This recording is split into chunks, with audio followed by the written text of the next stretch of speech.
بسم اللہ الرحمن الرحیم۔ السلام علیکم، میں ہوں ثاقب جاوید۔ آپ دیکھ رہے ہیں YouTube channel Saqib Javed official. ہمیشہ کی طرح آج پھر ایک نئے واقعے کے ساتھ حاضر ہوا ہوں۔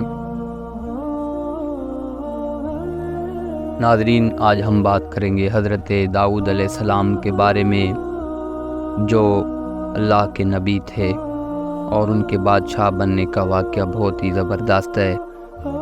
حضرت داؤد علیہ السلام اللہ پاک نے کمزور کمسن اور بیماری سے چہرہ زد کمسن بچے کی پاداش کیسے بنایا۔ حضرت داؤد علیہ السلام بادشاہ بننے کے بعد کچہری میں رایا کے مختلف پیچیدہ اور الجھنوں سے بھرے مقدمے پیش ہوتے رہتے، جنہیں حضرت داؤد علیہ السلام بڑی خوش اسلوبی اور مدد خداوندی سے بڑے احسن طریقے سے حل فرماتے۔ ایک دن آپ کے دربار میں 100 بکریوں کا ایک عجیب مقدمہ آیا، جسے سمجھانے کے لیے اللہ رب العزت نے 2 فرشتوں کو بھیجا۔ پیارے ساتھیوں، اللہ پاک نے حضرت داؤد علیہ السلام کو غلیل چلانے میں کافی مہارت دی، اور اسی غلیل کے نشانے نے حضرت داؤد علیہ السلام کو بادشاہی تک پہنچا دیا۔ یہ سلسلہ کیسے شروع ہوا؟ آئیے شروعات کرتے ہیں۔ حضرت داؤد علیہ السلام بچپن میں اپنی بکریاں چرا کر گزر بسر کرتے۔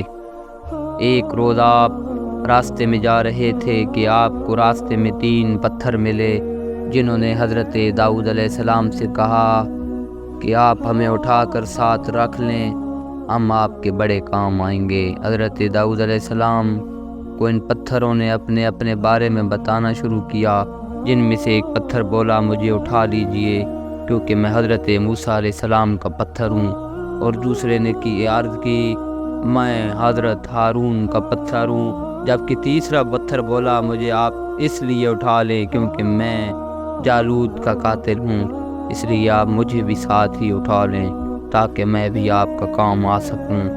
حضرت داؤد علیہ السلام نے ان 3 پتھروں کی گفتگو سنی تو تینوں کو اپنی جھولی میں ڈال دیا۔ جس وقت طالوت بنی اسرائیل کے بادشاہ تھے، اسی دور میں ایک جالوت نامی کافر بادشاہ نے غریبوں پر مظالم کے پہاڑ کھڑے کر رکھے تھے۔ اس کافر جالوت بادشاہ کی طاقت کا یہ عالم تھا کہ اپنے سر پر لوہے کی جو ٹوپی پہنتا تھا وہ وزن میں 300 طن تھی۔ اسی غرور طاقت کے گھمنڈ میں اس نے اپنے سے کمزور کا جینا محال کر رکھا تھا۔ جب جالوت کے مظالم حد سے بڑھنے لگے تو حضرت طالوت نے بنی اسرائیل کے جالوت کے خلاف جہاد کے لیے تیاری کا اعلان کیا۔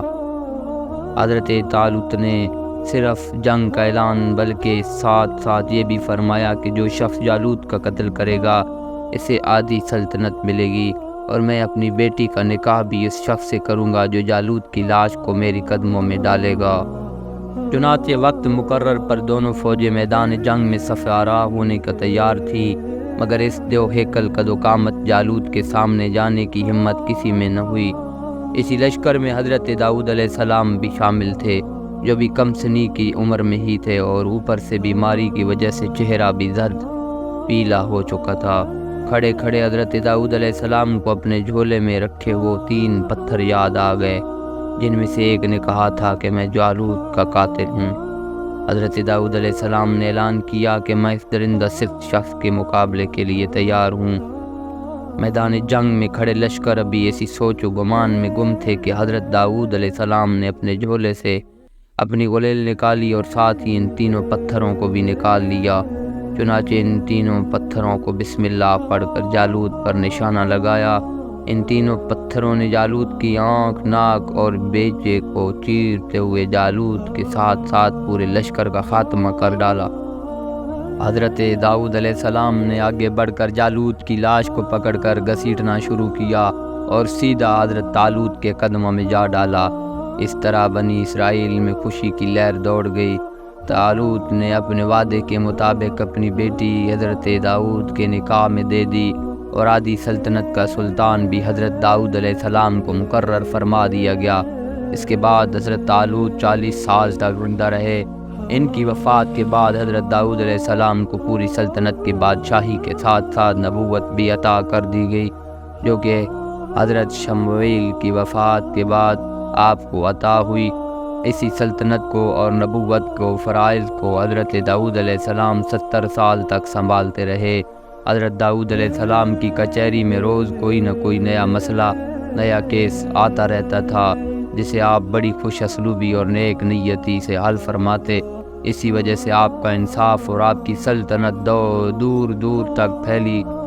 مگر ایک دن حضرت داؤد علیہ السلام کے دربار میں ایک انوکھی نوعیت 100 بکریوں کا کیس بھی سامنے آیا، جو دراصل آپ کو بھی اللہ نے متنبع کرنے کے لیے 2 فرشتوں کو بھیجا۔